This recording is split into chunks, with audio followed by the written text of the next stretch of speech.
नमस्कार, मी Rajratna Jondhale. Top news मराठीमध्ये आपलं स्वागत. पुण्यातील दौंड तालुक्यातील नांदगाव परिसरात रानडुकराच्या शिकारीसाठी लावलेल्या फाशात एक बिबट्या अडकला. ही घटना पाहण्यासाठी शेकडो लोकांनी गर्दी केल्यानं वाहतूक कोंडीही झाली होती. अखेर वन विभागानं आणि रेस्क्यू टीमनं संयुक्त मोहीम राबवत बिबट्याची सुटका केली. पाहूया यावेळी नेमकं काय घडलं होतं. दौंड तालुक्यातील नांदगाव जवळील अमोनीमाळा येथे गुरुवारी रात्री सोनबा ढमे यांच्या शेतात लावलेल्या लोखंडी फाशात एक मादी बिबट्या अडकला. हा फास रानडुकराच्या शिकारीसाठी लावण्यात आला होता. शुक्रवारी सकाळी गावकरी शेतात गेले असता त्यांना बिबट्या अडकलेला दिसला. गावकऱ्यांनी या घटनेची माहिती वन विभागाला दिली. या घटनेची माहिती मिळताच वन विभागाचे अधिकारी घटनास्थळी दाखल झाले. पुण्यातील रेस्क्यू टीमलाही पाचारण करण्यात आलं.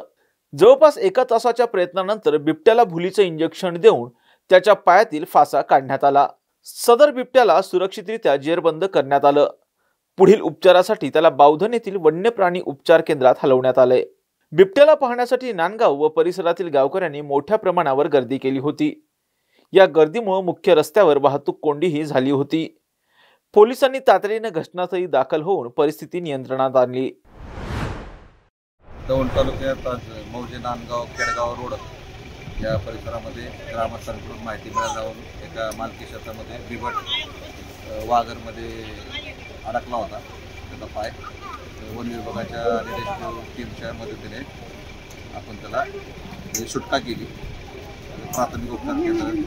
प्राथमिक उपचार द्यावा का पुढे आम्ही करणार आहोत. कशामध्ये अडकला होता?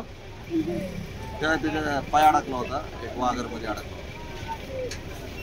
घ्या परदेशात भरारी, तेही सर्वसामान्यांना परवडणारी. 1 रुपया भरा आणि थायलंड मध्ये फिरा. सचिन इंटरनॅशनल घेऊन आले आहेत जगातली सर्वात स्वस्त परदेश टूर. पूर्ण 5 दिवसांचं पॅकेज आता फक्त 32,999 रुपयांमध्ये. पॅकेज मध्ये विमान प्रवास, हॉटेल, ब्रेकफास्ट, ट्रान्सपोर्ट आणि प्रेक्षणीय स्थळे. सचिन इंटरनॅशनल 18 वर्षांपासून पर्यटन क्षेत्रातील एक विश्वसनीय नाव. सचिन इंटरनॅशनल सोबत मनसोक्त फिरा. संपर्क 7767989898.